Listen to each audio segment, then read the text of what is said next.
Thank you for joining us today. I'm Bill, your advocate guru. I'm here to walk you through some do's and don'ts of lobbying.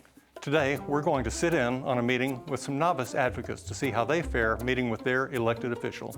Let's check in on them.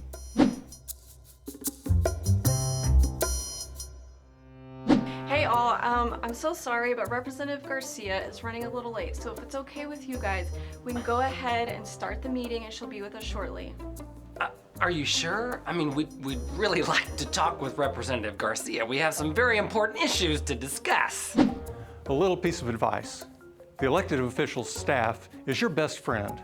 These are the people who are actually diving into the issues and making policy recommendations to the elected official. So be nice to them.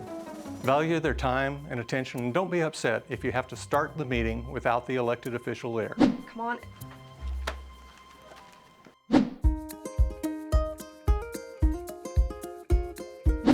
Thank you guys so much for your time today. What issues are you here to discuss?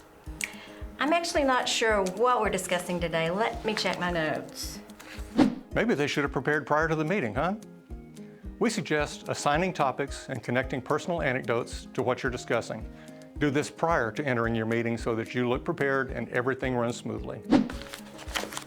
So today we'd like to discuss property tax reform, forced annexation, and that seller's disclosure stuff. I heard it's real important to realtors. Okay, great. Do you happen to have those bill numbers or know where they're at in the process?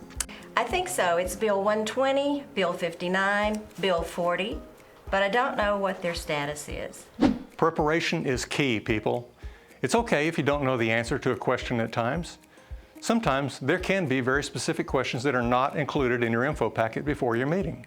But if that happens, just politely say, I don't have an answer for that right now, but I would love to find out for you, and circle back with your office. I mean, you know, we probably shouldn't go into too much detail anyway before the representative arrives, so. I actually had a question though. Okay. My daughter's a teacher. Could we do more for teachers? Wait a second. Does she know who she's advocating for? Quick reminder, when you're advocating with NAR, Texas Realtors, or ABoR, you are the collective voice for those realtors. So those are the only issues you should focus on. Leave your personal politics, policy interests, and questions at the door, and stay on topic. Yeah, so that's a good question. That's an issue we're looking into, and we really do hope to have some solutions this session. But is that what Texas Realtors is here to advocate for today? No, I don't think so, but it's really important to me.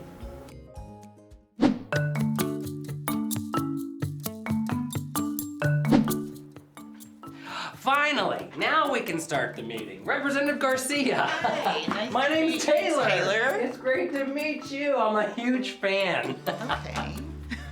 I'm so sorry I was running a little late.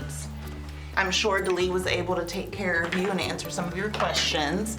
Unfortunately, I only have a little bit of time, but I'd love to try and get through as many of your issues as possible today. Okay, well, happy to discuss the issues, but we were under the impression that this would be a 30-minute meeting. A quick note, rarely do you get the full time of your scheduled meeting, and rarely is the elected official able to stay for the entirety of the meeting, especially if the meeting starts late. This is more of a take what you get and don't throw a fit situation. Work with what you have and don't be offended if it's not a full 30-minute meeting.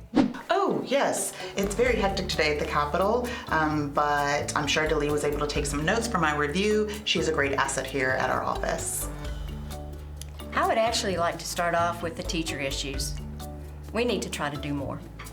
Sure. You know, we're continually working on this issue, but I thought you were here representing realtors today. Well, yeah. I mean, we also wanted to discuss property tax reform, forced annexation, and seller disclosure, and of course, we hope you're on our side with these issues. I can assure you that if you are, TreePack will continue to support you in your next re-election campaign. I know last year they gave you $5,000, and I'm sure they'll commit that again next time around. Whoa, whoa, whoa, this is a big no-no. Never tie any campaign donations to policy requests. And also remember to stay on topic and only talk about realtor issues. So leave personal interest, like the teacher issue, at the door. I'm curious to know if Texas Realtors has an opinion on gambling. Oh, yes, of course. I heard in the break room that they're looking forward to a new casino, so that must mean they support it. Wait, what? That was not in their info packet. Stick to the script and be precise with your messaging. If an elected official asks a question about a topic that does not pertain to a realtor issue, just politely let the elected official know that it's not an issue realtors advocate for and bring it back to a relevant topic. Well, thank you all for being here today. We'll be sure to keep your issues in mind during the legislative session. That's it? One last piece of advice.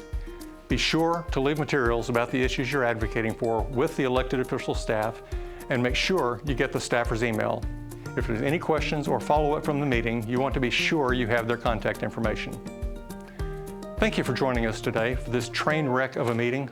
Hopefully you can learn from their mistakes and have an effective and efficient meeting with your elected officials advocating for realtor issues.